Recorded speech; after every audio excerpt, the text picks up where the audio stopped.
বিশ্ব ঐতিহ্য সুন্দরবন। এই সুন্দরবন আসলে বাংলাদেশের একটি সম্পদ এবং এই সম্পদ আসলে রক্ষার জন্য নানানভাবে কাজ করে যাচ্ছে বন বিভাগ, কোস্টগার্ড, র্যাব এবং নানা শ্রেণী পেশার মানুষ। এখানে বিটিআরটি এবং সিপিজি এবং সদস্যরা রয়েছে, তারা কিন্তু সুন্দরবন সুরক্ষার জন্য কাজ করছেন।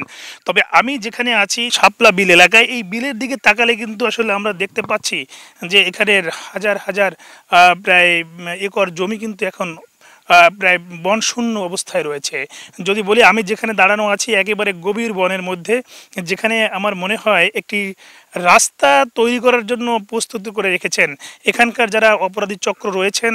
এই রাস্তা দিয়ে কিন্তু আসলে এখানে গবাদি পশু এবং আনা নেওয়া করা হয়, এখানে পাহারা দেয় এবং এখান থেকেই আর তারা বছরকে বছর ধরে এই ধরনের কর্মকাণ্ড চালিয়ে যাচ্ছেন। এবং এইখানে কিন্তু বর্ষার সিজনে কিন্তু এই রাস্তার ভিতরে জাল পেতে কিন্তু মাছ আহরণ করে, এমনকি হরিণ শিকার করে, বন্য প্রাণীও শিকার করেন তারা। এমনটাই কিন্তু আমরা এখান থেকে আসলে জানতে পেরেছি এই লোকাল এলাকার মানুষের কাছ থেকে। এই অপরাধী চক্রকে যদি এখনই আইনের আওতায় না আনা হয় তাহলে কিন্তু আরও বেশি একটা সময় কিন্তু সুন্দরবনে ক্ষতি হয়ে যাবে, এমনটাই কিন্তু প্রত্যাশা করছেন। আমরা যদি বলি যে এখানে যদি আপনার দর্শক আপনারা দেখতে পাচ্ছেন যে রাস্তাটা আসলে কিভাবে এখান থেকে কি বনের ভিতরে কীভাবে চলে গেছে, এটা আমার এই জীবনের হয়তো প্রথম দেখা। কিন্তু হয়তো দেখলে অবশ্যই চোখ কপাল উঠবে যে বনের ভিতরে আসলে বন শূন্য হয়ে পড়ছে।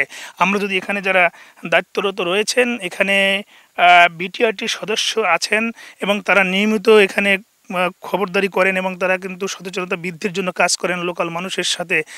আমরা সেই জায়গাটা যদি একটু আপনাদের দেখাই যে আসলে এই রাস্তা সম্পর্কে জানাই যে একটা রাস্তার মতন একটা জায়গা তারা তৈরি করে নিয়েছেন বন উজাড় করে। সেই জায়গাটা যদি বিটিআর সদস্যের কাছে জানতে চাই যে আসলে আপনারা আসলে কি দেখেছেন, এই রাস্তাটা আসলে কীভাবে কারা তৈরি করেছে? এটা বেশিরভাগ ওই গবাদি পশু ছাড়ে, মোষ ছাড়ে এবং মাছ ধরে আহরণ করে ফেরিজাল পাতে আষাঢ় শ্রাবণ মাসে। এরাই এই পরিকল্পিতভাবে এইগুলো করতেছে, রাস্তাঘাটে পরিষ্কার করতেছে, এরাই বন উজাড় করে দিচ্ছে।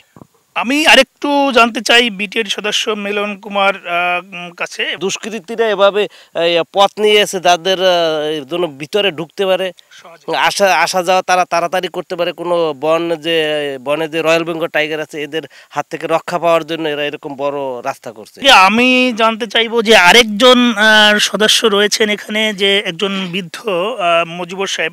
এই রাস্তাটা তো অনেক দিন ধরে করছে, একদিন দুদিন করে নাই।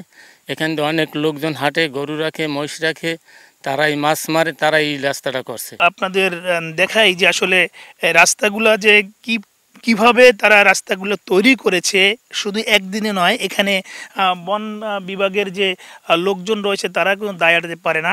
এই রাস্তা বন্ধ হোক এবং এই বন সংলগ্ন এলাকার মানুষ যারা আছে তাদের প্রতি সচেতনতা বৃদ্ধি হোক এবং আইন যথাযথভাবে প্রয়োগ করা হোক, এমনটাই কিন্তু এখানকার মানুষের দাবি। আলী আকবর টুটুল, সময় সংবাদ, সুন্দরবন।